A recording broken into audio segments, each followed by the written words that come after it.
नमस्कार, स्वागत आहे सर्वांचं माझ्या एका नवीन व्हिडिओमध्ये। तर आज आहे एकादशी आणि एकादशी निमित्त मी आज व्हिडिओ बनवत आहे। तर माझा पूर्ण व्हिडिओ बघा। व्हिडिओ आवडल्यास लाईक शेअर सबस्क्राईब करा। सकाळी सकाळी लवकर उठून मी घरातले सर्व कामं करून घेतली। कपडे, भांडे, लादी, पाणी आणि एकादशी असल्यामुळे मी साबुदाणे रात्री भिजत घालून ठेवलं होतं आणि देवपूजा पण करून घेतली। थोडी साफसफाई केली, कारण उपवास असल्यावर ते डेली तर घरात साफसफाई होतच असते, पण उपवास असल्यावर थोडंसं काहीतरी वेगळं करावंसं वाटतं की आज आपण विठ्ठलाचा उपवास धरला एकादशी, म्हणून जरा साफसफाई पण करून घेतली।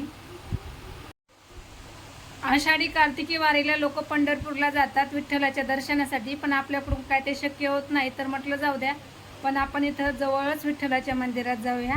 तर विठ्ठलाच्या मंदिरात मी दर्शनाला जाणार आहे आणि पूर्ण दर्शन कसं झालं, काय झालं पूर्ण दाखवणार आहे। तर मी उपवासाला काय काय बनवलं तर पूर्ण व्हिडिओ बघा। इथं उपवासासाठी मी साबुदाण्याची खिचडी बनवलेली आहे। बटाटा टाकून मस्त अशी साबुदाण्याची खिचडी बनवलेली आहे आणि केळी आणलेली आहे।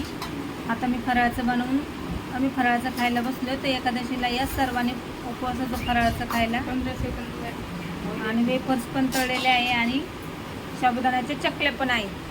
तर या सर्वांनी एकादशीचं फराळाचं करायला पुन्हा मी सर्वांना एकादशीच्या हार्दिक हार्दिक शुभेच्छा करते ते।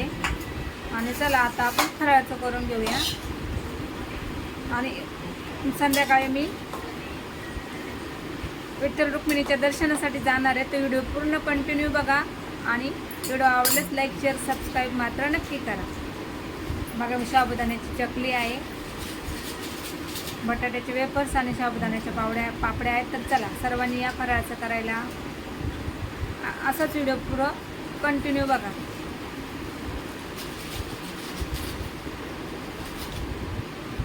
एकादशी निमित्त सर्वांना हार्दिक हार्दिक शुभेच्छा। चला आता मी निघाली आहे मंदिरात विठ्ठल रुक्मिणीच्या। तर व्हिडिओ पूर्ण बघा। आता आम्ही दोघं पण निघालो आहे मंदिरामध्ये।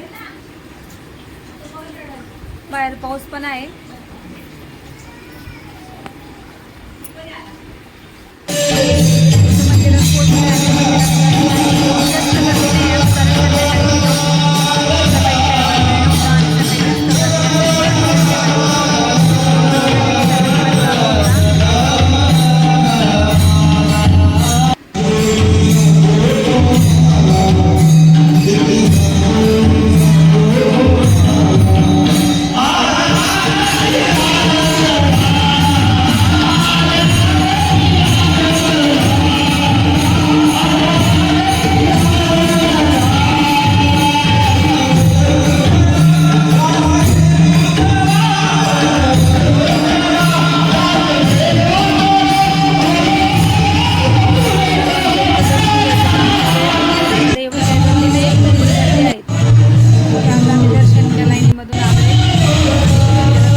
चला तर मंडळी, आता आम्ही घरी आलेलो आहे आणि आता पुन्हा आपली फराळाचं करायची वेळ झाली आहे. तर सर्वांनी या फराळाचं करायला, आणि मंदिरामध्ये मस्त छान वाटत होतं. तिथे छान मस्तपैकी हरिपाठ चालू होता, महिला रिंगण फुगडी खेळत होत्या.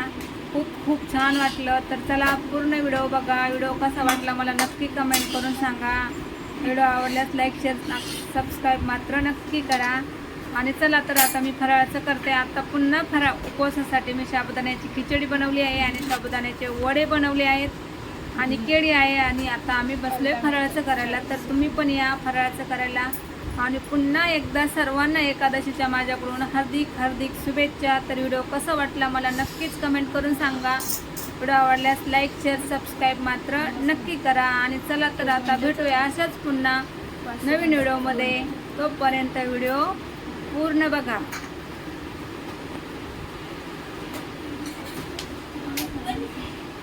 आणि तुम्ही काय उपवासासाठी फराळाचं बनवले मला नक्की कमेंट करून सांगा.